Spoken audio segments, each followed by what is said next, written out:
May na yung open na class ng Revamp Basic Work From Home Training Program, and let me give you guys a quick overview.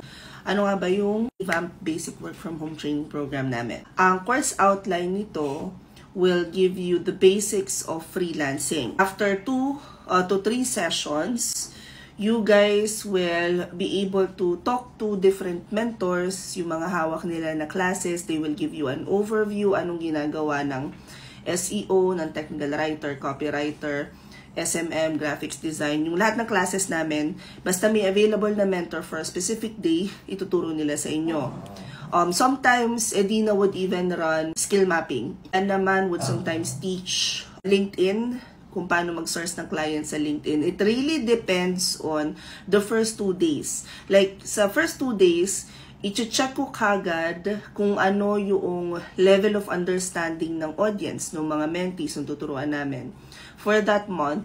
If ready na ba tong mga reps na to get more information about specific platforms, tools, skills, ganyan. I will also gauge yung interaction. Kasi a lot of times, when we think about training, iisa lang yung course structure niya. Isa lang yung course outline. But one thing that a lot of people who offer classes or trainings do not do is i-align yung course nila based on the audience. Kasi itong class na to is open for everyone. So whether may idea ka na sa freelancing or freelancer ka na talaga, or since zero experience, never pang nag-work, yung mga matagal nang natigil sa bahay, mga stay-at-home moms or dads, or yung mga OFW na nandun na talaga sila ever since na mag-work sila. Or yung mga tao nasa sa corporate. Madalas nagkakaroon din kami ng mentee na teachers or government employee who are interested in learning freelancing or how to start working from home.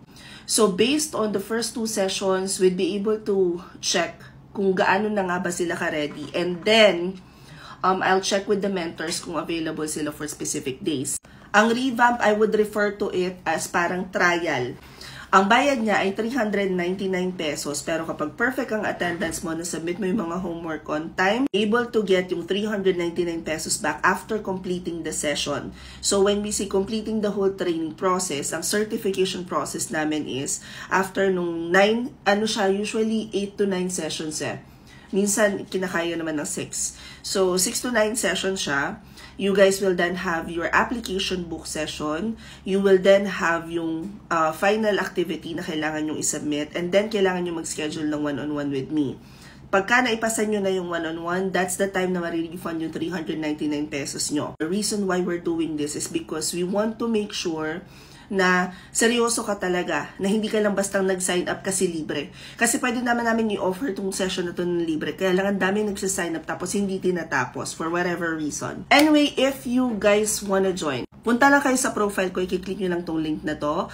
Again, 6 to 9 sessions siya, 399 pesos lang, and May ang class niya. Hanapin nyo lang dyan, open classes. Yan. Pagkatapos sa bandang baba, pinakang baba, makikita nyo 399 refundable revamp work from home basic training. Kung nasa Instagram naman kayo, ito yung i-click nyo. Just in case na hindi gumagana yung TikTok at Instagram, punta na lang kayo dito sa Facebook page ko. 75,000 followers na yan ngayon.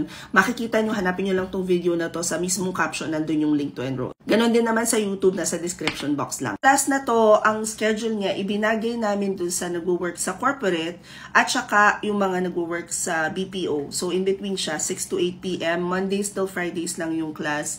And I think I covered everything, but just in case na may mamiss ako, i-comment nyo na lang yung questions nyo dito and follow for more work from home chismis. Bye!